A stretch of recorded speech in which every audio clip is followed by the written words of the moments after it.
Hello composers, Mike here.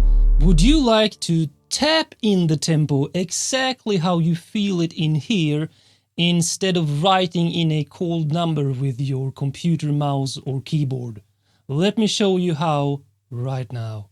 I will also give you a bonus tip in the end of this video. So let's say you have started a new track or that you have an idea for a new track, but you are not quite sure what tempo to write in here.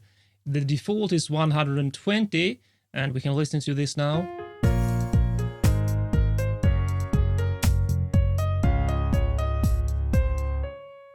Right, so this is just for demonstration purposes. The point is that you might have a feeling for the tempo you want to get in there, so you want to tap it in on your computer keyboard instead of writing it in up here.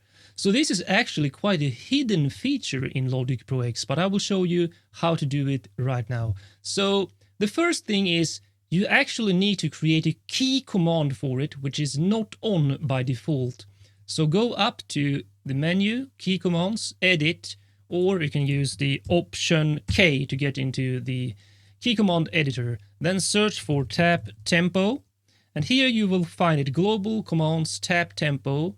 No key is assigned to it, so click here, and I will use Control, Shift and Spacebar. I like using the spacebar for tapping in the tempo. But that is not enough actually. You actually need to set the project settings in File, Project Settings, Synchronization, and turn on here in General, Synchronization, Sync Mode, Internal, and this checkbox here, Auto Enable External Sync and Tap Tempo. Now you can actually use the key command you created to tap in the tempo you want with the feeling you get instead of writing in it statically like this up here. And by the way, you need to have 5 taps for Logic to recognize the tempo you tap on your keyboard.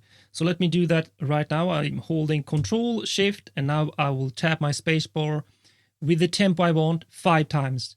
1, 2, 3, 4, 5. And you will see the new tempo is entered automatically up here. And there's lots of decimals here, so you can round it to, let's say, 108 in this case. So this will be a slower tempo.